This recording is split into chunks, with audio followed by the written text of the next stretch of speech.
Na tai sveiki visi susirinkę paklausyti antrojo Šarvai ir apiniai epizodo.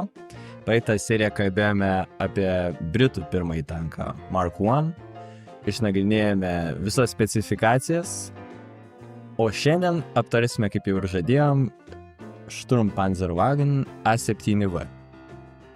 Aišku, taip pat vėl aptarsim ir jo specifikacijas, ir įgulą, ir išvaizdą. Taip pat į šį epizodą įtraukiam ir alaus apžvalgas. Ir ragausime pasirinktą alų, kurį dar paminėsime epizode. Taip pat aptarsime naujienas iš žaidimų World of Tanks ir pačio Wargaming leidėjo. Ir taip pat aptarsime, kokių įspūdžių lankytojams gali pasiūlyti populiariausias tankų muziejus The Bovington Tank Museum. Tai va, kai Britai sukūrė savo pirmąjį tanką Mark I, vokiečiai nusprendė, kad jiem irgi reikia turėti savo tanką. Taip kilo idėja Sturmpanzerwagen A7V. Vokiečiai suprato, kad jie negali konkuruoti su Britais ir Prancūzais, neturėdami kažkokių savo gynybos priemonių kitokių. Tai buvo nuspręsta, mums reikia tanko. Kolegos, susirenkam žodžiu ir galvojam, kaip mes galim šitą karą, taip sakant, pakreipti savo pusę ir mums reikia susikurti savo aparatą. Nes iš esmės, aš kaip supratau, apskritai vokiečiai tankam Britų tam Mark I įveikti naudoja tik tai artileriją, taip pat granatas. Nu jo, iš esmės jo, kai jie pirmą kartą susitiko mūšyje tuos Britų tankus, tai kitokių gynybos elementų kaip ir neturėjo, tai kaip tu minėjai, ta artilerija, granatos. Aišku, būta atveju, kai jie atkovodavo tos Britų tankus, bet labai įdomus dalykas, ką aš neseniai skaičiau, vokiečiai nesinaudojo Britų tankais. Tik tai savo į karo pabaigą, kai pradėjo kurti, jie tik tada pradėjo naudoti, bet šiaip jie atkovotų tankų niekada nenaudojo. Kokia priežastis, aš visiškai neįsivaizduoju. Aš manau, kad tikrai jiem pavyko bent porą tankų pasimti iš fronto Britų būtent. Aš kaip įsivaizduoju, būtų visai logiškas sprendimas atkovojus tos Britų tankus, tiesiog patiem patobulinti ir pradėti naudoti prieš juos. Būtų visai buvę gerai, bet aš tiesą sakant neįsivaizduoju, dėl kokių sumetimų jie to nedarė. Karo einant į pabaigą, Vokiečių karo ministerija suprojektavo daugmaž, kaip jie nori to tanko, koks jisai turėtų būti. Daugmaž buvo visi brėžiniai padaryti. Pirma idėja, aš kaip supratau, buvo kaip moralinis palaikymas patiem kariam ir prasibraut pro priešo apkasus, panašiai kaip ir Britų visa idėja. Šitas projektas buvo patikėtas dar ir dabar egzistuojančiam keliom firmom, tai Daimler Motor ir antroji Krupp. Kiek man yra žinoma, tai pirmasis prototipas buvo baigtas 1917 m. spalį ir išbandytas ir galiausiai paleistas į frontą. Gana vėlokai. Realiai karo pabaiga visiškai. Jo, nes šiaip ir su Britais iš esmės kažkas panašaus buvo, jie galbūt labiau pačio karo vidury tą visą savo projektą darė ir tiesiog vokiečiai pavėlavo su visa šita idėja, kad mums irgi reikia tokio dalyko ir viskas gavosi į karo pabaigą ir jie tiesiog galbūt geresnio projekto ir nesugalvoja ir tiesiog taip gavos, kad ir tiek ir tų vienetų buvo labai mažai. Su tais vienetais, tai Britai, kiek žinau, apie 150 tankų buvo išleidę, o patiem vokiečiam tik 20 pavyko tankų iš tikrųjų pagaminti, nors buvo planuota žymiai daugiau. Ir dėl netidėliotino to poreikį mūšio lauke ir gamybos pagreitinimo tankai vėlgi, tankose kentėjo labai kokybę, porą tankų net buvo mūšio lauke lygiai taip pat kaip ir Britų sustojo, tiesiog pradėjo gest, kai kurie užstigdo apkasuose, bet apie specifikacijas mes dar pakalbėsim toliau. Tai va, ir prieš pradedant gilintis į patį tanko vidų, aš manau galėtume pradėti degustacijos apžvalgą. Žinoma, kolega. Tai va, mes šiandien ragausime vieną tokį iš įdomesnių alaus rūšių. ir lietuviško gamintojo, tai Genys Brewing Co. Šį kartą alus, kurį degustuosime, vadinasi šeštas mėnuo. Pagal aprašymą jis yra šviesusis Eliso avietinis. Kaip jums atrodo, kolega, kokių dalykų tikitės iš šito alaus? Pavadinimas gana keistas. Šeštas mėnuo. Labai sunku pasakyti. Manau, kad verta paragauti ir tada pasakyti, kaip mes ką jaučiam ir ką manom. Nu tai ką, ilgiau netempiam. Ragaujam. Avietas jaučiasi šiaip visai neblogai, sakyčiau. Jis tokia rusva spalva turi. Sakyčiau, kaip ir obuolių šiek tiek truputėlį turi. Nes tos kartumas yra avietas. Aha. To rūgštumo šiaip ganėtinai mažai. Žiūrint į tą faktą, kad jie naudojo realiai uogas receptūroje ir pats alus šiaip nėra labai stiprus, 3,5 laipsnių tik tai mano nuomonė visai tiktų šiltom vasaros dienom arba šiaip, jeigu norisi praleisti gerai laiką, taip lengvai atsigaivinti, visai tiktų. Tikrai atgaivinantis gėrimas. Ir skonis tikrai labai tinka su tom, tas avietas, tai man irgi labai patinka. O skonis labai švelnus. Primena, iš esmės, gal net aš galėčiau pavadinti šitą alų labiau kaip radlerį kokį. Aš jo kaip tikro alaus net nenorėčiau vadinti, vien dėl to, kad jis yra su vaisiais ir jo pats stiprumas nėra labai didelis. Kaip ir vadinamas kraftinis alus. Nu, tai. Na, šitas alus matos tikrai ne pijokėliams skirtas.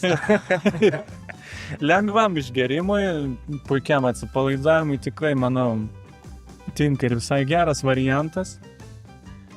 Kvapas irgi labai maloniai nuteikiantis. Pavosti iš karto sukyla tokie prisiminimai, tarkim, jūs nueinat, pavyzdžiui, į močiutės rūsį, atsidarote aviečių uogienės ir kvapas visiškai toks pats, kaip naminės geros močiutės aviečių uogienės. Tiesiog fantastika. Na, kadangi jau apšilome, reikia pradėti pakalbėti ir apie tanko specifiką. Pirmiausia, A7V buvo milžiniška mašina, panašiai kaip ir Didžiosios Britanijos Mark I, tik tiek, kad A7V buvo šiek tiek trumpesnis ir galbūt net siauresnis. Pačios priemonės ilgis buvo 7 metrai, plotis apie 3, aukštas irgi panašiai apie 3 metrus ir svoris buvo apie 30 tonų, tai lyginant su pačiu Mark I, jisai buvo šiek tiek panašaus svorio, gal net truputį sunkesnis. Kaip istorikai teigia, tai jis savo laikmečiu buvo vienas sunkiausių tankų. Dar taip pat turiu įsterpti, kad vokiečiai buvo nustatę, kad būtent iki 30 tonų turi būti naujas sukurtas tankas. Neviršyti ir turbūt mažiau nebūtų buvę galima. Aš manau, kad jie kaip tik ir turėjo netgi sumažinti tam tikrus dalykus dėl svorio. Jo, aš įsivaizduoju būtent kodėl jie tokį limitą nustatė, nes vis tiek karas eina į pabaigą. Norėjusi kuo greičiau išstumti tankus į frontą, kad greičiau viskas vyktų, todėl ir tas svoris buvo toks nustatytas. O šiaip apie šarvus, tai buvo šarvai netgi storesni vietomis už patį Mark I lyginant. Pačiam priekį šarvai buvo apie 30 mm. Kulkas pakankamai lengvai atlaikydavo, lygiai taip pat ir šonai buvo 20 mm. Tuo tarpu pats tanko viršus buvo tik 10, jį laisvai galėdavo pramušti netgi fragmentuotos granatos. Galėjo padaryti taip pat žalos daug tanko įgulai. Taip pat vikšrai buvo žymiai geriau apsaugoti negu Mark I, specialiai vikšrams buvo tokie užverčiami šarvai. Deja, patys vikšrai kaip tanko eigoje žymiai mažiau pasiteisino negu Britų ir nebuvo taip gerai pritaikyti visom situacijom. Bet dabar aš norėčiau įsiterpti dėl pačių vikšrų. Dabar prisimenant patį Mark I, jo vikšrai buvo aplink visą tanką. A7V vikšrai buvo paslėpti po šarvais. Tai mane dominantis klausimas būtų, pavyzdžiui, jie remontuodavo pamuštus vikšrus. Nes vis tiek, čia kaip ne su dabartiniais tankais, kad, pavyzdžiui, labai lengvai prieinami arba galima atversti šoninės plokštės ir lengvai prieiti. Čia pagal nuotrauką žiūrint visiškai kitokia konstrukcija. Tai aš noriu sužinoti, kaip jie remontuodavo, ar jie apskritai remontuodavo. Na tai aišku, kad remontuodavo, nors dažniausiai dėl tų vikšrų, dėl pačio to tanko tokios sudėties ir dėl smarkaus jo svorio centro, jisai dažniausiai apvirsdavo net ant šono. Tada aš manau tikrai pakankamai patogu yra taisyti tanką apvirtus ant šono. Taip pat tie patys šarvai, kaip ir sakiau, specialiai buvo tokios kaip nuleidžiamos apsaugos ir jas būdavo kaip kokie metalo plokštės, jis tiesiog atsikeldavo taip į šonus. Tai va. Ir tada būdavo galima lengviau prieiti. Taip pat reikėtų paminėti, kad tie patys vikšrai ir pats konceptas tų būtent vokiečių vikšrų buvo paimtas iš traktoriaus. Ir jeigu mes teisingai supratom, tai vokiečiai šios vikšrus naudoja iš dabartinės susivadinusios įmonės Ket. Jo, būtent iš Ket. Tai, bet dėja, vėlgi, šie vikšrai netaip pasiteisino fronte, nes buvo visokių duobių, apkasų ir štai tankas, lyginant su britišku Mark I tanku, jis nesugebėdavo net apkasų pravažiuoti kartais, jis tiesiog įklimsdavo. Ir to tanko kelionė baigdavosi, lyginant su britu, kuris sugebėdavo pravažiuoti pro apkasus. Taip, bet dabar, pavyzdžiui, lyginant abiejų šių tankų vikšrus, dėl pačio patvarumo, tai galima turėti omeny, kad jų abiejų buvo vikšrai panaudoti iš traktorių. Tai reiškia, kad jie tiesiog nėra tinkami mūšio laukui ir bet koks šūvis, granatos arba dar kažkas labai lengvai galėjo nutraukti. Britai, manau, sugalvojo, kaip tą tanką sustabdyti žymiai efektyviau negu vokiečiai, kaip sustabdyti britišką tanką. Taip, ir aš manau, čia šita tema verta dėmesio dar vienam epizode, kaip pirmam pasaulinėme kare vyko tankų mūšiai, kaip tankai kovojo prieš tankus. Aš manau, čia būtų visai puikiai mintis. Ta mes nagrinėti toliau. Mes galime, aišku, pasakyti, jog buvo iš tikrųjų pats pirmas mūšis, kuriame štai buvo, kaip mes ir minėjom, kad buvo tokia koncepcija ir iš tikrųjų buvo tokie tankai kaip moteriškoji versija Mark I. Tai buvo dvi moteriškos versijos, kurios buvo kaip leisti priminti vien tik su sunkiaisiais kulkosvaidžiais. Ir štai juos kartu lydėjo vienas vyriškas tankas. Tuo tarpu vokiečiai tuo momentu atvažiavo su 3 vyriškais tankais. Daugiausia žalos padarė vis tik britai. Štai tie 2 moteriški tankai atsitraukė ir vyriškasis tankas taip 3 kartus sugebėjo vieną tanką iš vokiečių pramušti, jog įgulai teko evakuotis. Tankas buvo tiesiog nebegalimas naudoti daugiau. Tuo tarpu vokiečių 2 lygiai vyriški tankai tiesiog atsitraukė. Ir štai kaip įvyko pirmas turbūt tankų mūšis pačioje istorijoje visoje. Man dabar įdomu, kaip turėjo jaustis vokiečių įgula, nes kiek aš esu skaitęs, kad jų įgula buvo žymiai didesnė negu britų. Taip, jie turėjo iki 18 net narių. Tuo tarpu britai 8, kartais mažiau, kartais daugiau ir 18 įgulos narių, skaitant vairuotoją, šaulius, užtaisytojus ir vadus, tai buvo tikrai vos net 3 daugiau. Bet tai vokiečiam tada iš esmės net neapsimokėjo gaminti tankus, nes jeigu įgula tokia milžiniška, tai jiem tiesiog būtų lengviau tuos karius paleisti tiesiai į frontą, negu juos sukišti visus į metalinę dėžę ir pasiųsti tiesiai į mirtį. Tiesiog vienoje vietoje visus. Kas keisčiausia, kad britai ir praminė vokiečių tanką dėžė tiesiog, arba kitaip važiuojančią fortifikaciją. Nes iš tikrųjų tankas primena dėžę.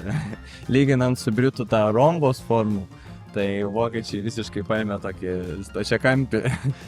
Jie vaizduoti, žiūriu, visiškai neturėjo. Nu matai, vokiečiai bando būti praktiški kaip visada. Dabar pakalbėsime apie pačią ginkluotę. Tai ginkluotė šiek tiek skiriasi nuo britiško. Pats tankas turėjo labai daug pabūklų. Labai daug. Net nepalyginsi su Mark I. Pirmiausia, priekinime korpuse vokiečiai sumastė, kad jiem reikia įtaisyti 57 mm Maksimkos patranką. Tada aplink šonus jie sumastė, gerai kolegos, dar įdedam papildomai kulkosvaidžius, kodėlgi ne. Ir realiai jie į tą dėžę prikišo tiek ginklų, dėl ko reikėjo labai daug įgulos. Nes kiek žinau, kad iš abiejų pusių tai buvo po 2 kulkosvaidžius ir iš galo dar 2 kulkosvaidžiai. Kulkosvaidžių ir pačios patrankos laisvumas, kaip galima smarkiai pasukti, buvo žymiai mažesnis negu britų. Tai buvo realiai beveik minimaliai galėdavo tik pasukti ginklus, jeigu aš teisingai pamenu. Aš galiu iš esmės suprast bent jau idėją, kodėl jie sumastė tiek daug įdėti patrankų. Tai aišku, čia galima prisiminti ir paskirti pačią tanko, kad tankas prasiveržė ir tada, jeigu jis yra apsultas, tiesiog, kad galėtų žiedo apšaudyti visus. Aš taip įsivaizduoju tokį dalyką, bet aš visiškai nesuprantu, kodėl, pavyzdžiui, jiem apskritai reikėjo tiek pridėti tų ginklų ir kodėl jie manė, kad prasiveržimas su vienu tanku yra gera idėja. Jie matyt turbūt galvoja, kad jeigu visų įdės po ginklą iš visų pusių sugebės apsiginti turbūt iš visų pusių. Ir matom, kaip stalai pasisuko. Na va, ir galų gale vis tiek, tik 20 tankų ir tai ne visi sugebėjo pajudėti, ne visi sugebėjo pasiekti tikslą. Tam tikrose aspektuose vokiečiai pirmavo. Iš techninės pusės, štai, pavyzdžiui, įgulai pačiai, jie net buvo padarę kaip dabar troleibuse. Galima tiesiog važiuojant užsikabinti ant gumų, iš ko ten to daryta. Vaikinai, mes važiuojam, dabar stipriai laikykitės. Jo, tanko suspensija buvo labai prasta. Labai trankėsi irgi tankas bevažiuojant, lygiai taip pat tiesiog, kad britai neturėjo už tų laikytis, o vokiečiai bent tokį dirželį viršui turėjo, už kurio laikėsi ir kaip bežionės lingavo. Toks vienintelis, ką apgalvojo vokiečiai daugiau negu britai, tai iš komforto pusės tikrai, kad bent jau už kažkur būtų laikytis. O tada pasižiūri į britus, nėra net vietos pilnai atsistoti. Bet vėlgi, tanko viduje lygiai taip pat kaip pas britus. Ir net daugiau, net 2 varikliai buvo įtaisyti. Tai kaip jie sugebėdavo įtalpinti visą vyno? Bokštelį, kaip ir sakiau, stebėjo vairuotojas ir tanko vadas. Tai jas ant variklių pačių būdavo. Ir jie netgi galėdavo tos variklius, aš kaip supratau, keisti. 3 poweras, aišku, atgal poweras nėra, bet jie pačio variklio eigą gali keisti ir jie gali ir atbuli važiuoti su 3 pavarom tom pačiom. Netgi labiau pagalvoja apie variklį negu patys britai ir iš esmės vos nepadėjo pirmuosius pamatus modernesniem tankam. Taip, ir manau, kad pačiom mašinom. Nes, pavyzdžiui, pasižiūrėkime britus. Britai, kai sugalvojo, kad jiem reikia tanko, jie net nežinojo, kad jie gali važiuoti, tarkim, ratais, daryti posūkius ir panašiai. Jie galvojo, kad reikia prikabinti didžiulius arklinius vežimo ratus ir tai padės neva apsisukti jiem kažkaip. Jie net nesuvokė viso to koncepto. O vokiečiai jau atvirkščiai, jie jau apie tai jau žinojo, jie jau buvo pažengę labiau į priekį negu patys britai. Ir vokiečiai gana gerai pasimokė iš savo pirmo tanko. Lyginant per Antrą pasaulinį karą, kokie pas juos tankai buvo, jie tikrai pasimokė iš savo klaidų. apie šiuos kačiukus pakalbėsime sekančiose serijose. Manau, tikrai dar. O gal turbūt net ir kitam sezone. Visko gali. Viską galime. Na, va ir priėjom mes prie variklio dalies. Variklis, kurį naudojo vokiečiai, buvo Daimler 4 cilindrų benzininis variklis, kuris buvo 100 arklių galio. Turbūt vienas iš tų pliusų galbūt toks, kad nors jis buvo truputį galingesnis, vis tiek, kai greitis buvo ganėtinai mažas, tačiau jisai buvo greitesnis negu britų tanko. Tai čia toks vienas pliusas. Greitis, aišku, drastiškai nukrisdavo važiuojant bekelę, tai pats greitis vos ne per pusę sumažėdavo, o pačių britų Mark 1, nors jo variklis buvo silpnesnis, tačiau greitį galėjo išlaikyti stabiliau. Matyt viskas dėl to virksmo. Galėtų būti ir dėl to. Arba galima turbūt dar atsižvelgti į tai, kad pačių vokiečių tankas buvo sunkesnis negu britų. Tai galėjo ir tiesiog tas svorio faktorius pasižymėti ir britų buvo žymiai lengvesnis, nes pasižiūrėkime, koks buvo jų šarvų storis. Galėjo net paprasčiausias kulkos pramušti. Ir turėjo tik vieną variklį, lyginant su vokiečiais, kurie 2 turėjo. Ir aš kaip įsivaizduoju, ta 2 variklių idėja galėjo būti daugmaž tokia.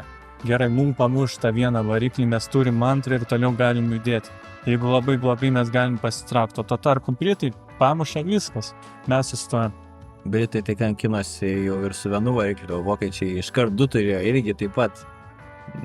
Ventiliacijos nėra, karšta, dūmai visada eina iš variklio ir vėlgi karšta baisiausiai.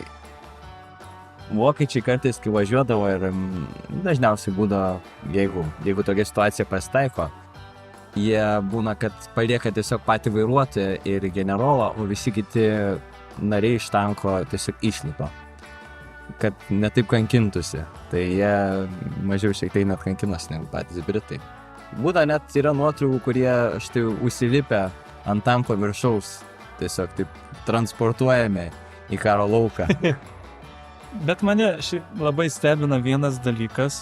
Dabar galim prisiminti šiek tiek karo eigą ir vokiečiai turėjo galimybę pasiimti britų tankų kaip trofėjų, ar ne? Ir juos ištirti. Mane stebina tas dalykas, kaip jie, pavyzdžiui, nepasimokė iš britų klaidų ir padarė lygiai taip pat su savoju tanku, kad varikliai neatskirti kažkaip ir tos pačios išmetamosios dujos, jos vis tiek yra viduje ir jos neišmetamos kažkur į lauką. Tiesiog irgi taip pat nuodės įglo. Šnipai vokiečių nesugebėjo vis dėlto visų brėžinių gauti iš britų. Kiek spėjo, tiek spėjo, greitai buvo daroma, greit gaminama. Reikėjo tos greitesnės rezistencijos. O štai taip padomėjausi, kad pačius tankus vokiečiai netgi specialiai apipiešdavo lyginant su britais. Juos net pavadindo moteriškais vardais. Ir štai vienintelis tankas, kuris yra išlikęs ir buvo britų, aišku, sugautas per karą ir transportuotas į Australiją. Ir jis taip pat ir Australijos muziejai vienintelis išlikęs tikras tankas A7, tai užvadintas pagal Fausto kūrinį Mefistotelį. Ant jo taip pat nupieštas velniukas, kuris neša labai panašų daiktą į britišką Mark 1. Tiesiai iš Hartso parko. Bet va, britai turi repliką ir taip pat jie turi pavadinę. Ta replika irgi gan įdomių vardų, tiesą sakant, aš nežinau to vardo istorijos. Vardas, jeigu teisingai ištarsiu, skamba daugmaž taip. Šnak. Šnakmak. Mak. Bando kažkaip pašiept turbūt. Visko gali būti. Tikriausiai. Atskau, vokiečiai labai iš tikrųjų mėgo tankam. Netgi ne tik moteriškus vardus duoda, bet štai ir duodavo mitinės būtybės, kaip pavyzdžiui Heraklis. Bet aš įsivaizduoju būtent kodėl duodavo vokiečiai tankams moteriškus vardus. Kaip tau atrodo, kolega, kodėl? Nu, vis tiek kare kovodavo dažniausiai tik vyrai. Turbūt kažkokius idealus turėdavo, gal pagal tuometinės žvaigždės, manau. Dainininkės, šokėjas, žinomas. Aš manau, kad jiem tiesiog, ar galbūt kažkas sutikdavo kažkokią žinomą moterį pavadintuo laiku, kad tiesiog, primintų, kad pasaulyje taip pat egzistuoja ir moteris. Va, aš manau, kodėl, pavyzdžiui, vokiečiai tankam duoda moteriškus vardus, ogi todėl, kad jų sukurti pirmieji tankai gerai veiktų ir gerai važiuotų fronte, reikėjo švelnaus prisilietimo. Taip. Na, čia galima interpretuoti visai. Jo, tikrai galima interpretuoti visai. Bet vėlgi nepamirškim, vokiečiai tankam net duodami bet kokį vardą, net ir moterišką. Ar tai kažkokio tai dievo sugalvoto mitologinio,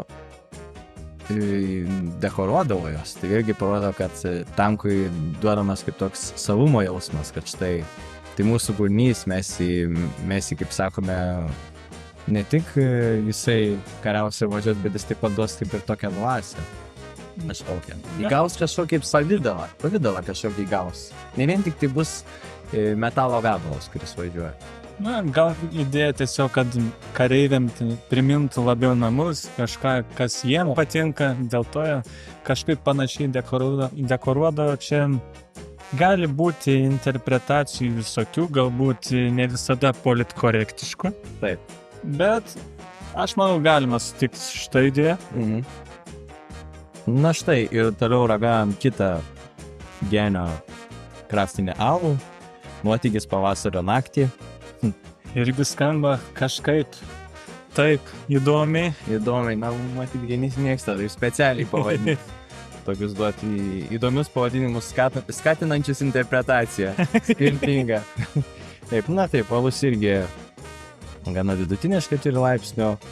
Taip pat turbūt reikėtų paragauti, pažiūrėti, kaip ten kokio įskonių. Primena IPA. Primena kažkokias tai šalelės, sakyčiau net. Gana, bet toks nepasakyčiau, kad labiau kartus. Aha, ir kvapas ganėtinai malonus. Ir nors kaip IPA, kaip ir sakė, jisai turi gan nemažai žalelių poskonio kažkokią.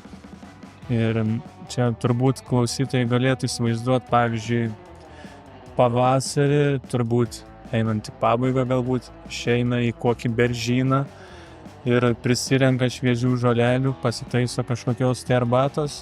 Ir kažkokią tokią nuotaiką sukelia begerę. Tokį gaivumą, tokį pavasarišką jausmą. Sakau, man asmeniškai gal aš taip neištreniravęs esu savo skonio receptorių, man panašu į IPA, nors čia yra iš tikrųjų BIPA. Baltic Pale Ale, tai va. Bet šiaip, ką galima pasakyti, tai kartumas svarbiausia nėra labai stiprus ir neužgožia kitų skonių ir aš manyčiau, kad tikrai vertas dėmesio. Aš manau, kad genys dažniausiai labai tokius įdomius kraftinius alus gamina. Na štai, truputėlį apšilus dar, toliau tęsim kitą laidos segmentą apie kas girdėti iš Wargaming pasaulio. Taigi, kas Laurinai ten girdėti? Tai pirmiausia, šį mėnesį išėjo naujas atnaujinimas ir jis susijęs su vežliukais ninzins, kas ganėtinai keista. Bet ten labiau, kaip supratau, dekoracijos.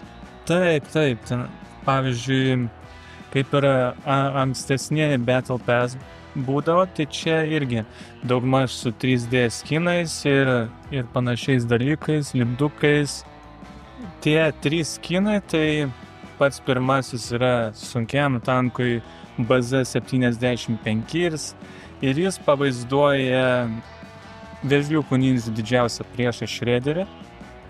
Tada antrasis yra skirtas čekoslovakiškam vidutiniam tankui T-50 ir jau 3D skinas pavaizduoja, kad čia jau vėžliukų takas. Ir galiausiai lengvajam tankui skirtas Mantikorai skirtas skinas yra pavadinimu Technodrome. Ir aš manau, kad ateityje, kai aptarinėsime jau tankus, kurie egzistuoja World of Tanks žaidime, galėsim net įdėti turbūt laidoje, kad ne vien tik tai girdėtųsi mūsų balsas, taip pat ir kaip mes išbandome šios tankus virtualiam karo lauke. Būtinai. Taip. Tai va dabar ne tik update'as pasirodė naujas, bet ir šiek tiek gandų, kad greičiausiai po super testo atsiras ir Lenkijos tank destroyeriai. Kaip tau atrodo, Ugniau? Ar verta bus pabandyti šitą naują tankų liniją? Aš manau, kad visados naujovės verta bandyti. Nes kiek aš mačiau iš pačių vaizdų, kaip jie turėtų atrodyti, jie man beprotiškai primena sovietinius tankus, beprotiškai.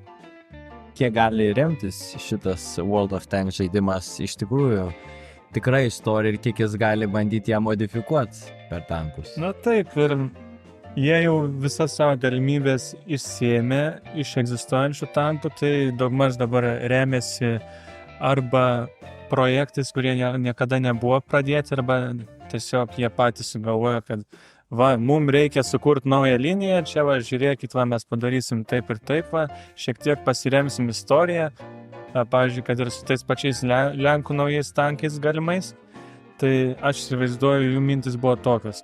Lenkai priklausė čia Sovietų sąjungai, tai kodėl nepadarius jų naujų tankų linijos, tiesiog panašių į Sovietų.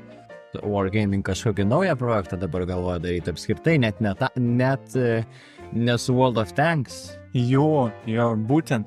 Jie sugalvojo, kad reikia sukurti naują žaidimą. Aišku, dabar tai yra tik projektas kol kas, viskas dar kūriama, bet jie kažkiek gandų paleido, kad tai bus visiškai skirtingas žaidimas. Šįkart jis bus susijęs tik tai nuo šaltojo karo laikų iki dabartinių laikų, tai iš esmės, bus vis tiek su tankais susijęs žaidimas, bet jau visai kitam formate. Aš kaip įsivaizduoju, tai visiškas kitoks stilius bus, negu dabar mes esame pripratę matyti. Galbūt tokį labiau idėjas arkadinį stilių. Aš, taip ir įsivaizduoju. Ir čia turbūt gal referuojant į War Thunder, tai čia aš įsivaizduoju, kad kažką panašaus jie bando daryti. Apie žaidimus šiek tiek pakalbėjom, o kaip apie tą muziejų Bovingtono? Tai šiemet Bovingtono tankų muziejus padarė tokią akciją, kad jie sumastė, kad jiems reikia restauruoti ir padaryti pilnai veikiantį jau vieną garsiausių tankų, ypač žaidėjų bendruomenėje. To tanko pavadinimas yra FV4005 ir jie nusprendė, kad jiems reikia jį restauruoti. Ir tikėtina, jeigu viskas pavyks puikiai, jis pasirodys Tankfeste šiais metais ir mes pamatysim šitą monstrą su 183 mm patranka riaumojantį po areną. O. Įsivaizduok jo milžinišką dydį. Jisai važiuoja, sukasi tas visas bokštelis, įspūdingas vaizdas turėtų būti. Aš manau, net toj pačioj arenai, kurioje darys, dar ir pademonstruosiu, manau, ir pačią patrankos galę. Nors labai tikėtina, kad tai brangiai kainuosim šoviniai, bet aš manau, bent jau vieną kulką, kokį taikinį specialiai iššaut. Būtent, ypač kai vienas sviedinys sveria 50 kg. Aš įsivaizduoju, kaip muziejaus darbininkai kankinsis užtaisant tanką. Kankinsis jų biudžetas, jeigu jie nesugebės surinkti tokio, kad gauti ne tik savo naudos, bet ir susimokėti už tą vieną kulką. Nors kas ten žino, kaip ten bus, čia tik mūsų spekuliacijos. Su restauracija tai toks dalykas, kadangi pats tas muziejus neturėjo pakankamai pajamų, tai jie nusprendė, kad kreipsis į savo bendruomenę ir surinks 20 000 svarų ir tuo pat metu prisidėjo prie jų ir World of Tanks. Jų idėja tokia buvo, kiek patys žmonės paukos, tai jie padvigubins tą sumą ir jiem tiesiog paukos restauruojant šitą nuostabų tanką. Labai gražiai idėja.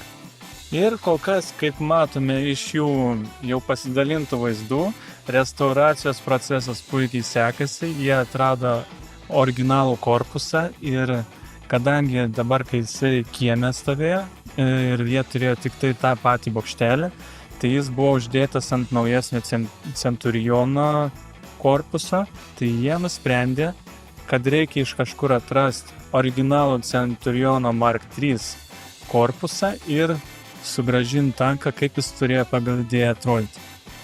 Na tai štai, aptarėme visus epizodo pradžioje žadėtus reikalus, taip pat A7V specifikacijas išnarstėm ir štai sekančiam epizode žadam aptarti Pirmo pasaulinio karo žvėrį, kad ir kaip man nuostaba yra tai prancūzą Saint-Chamond ir jo prototipus.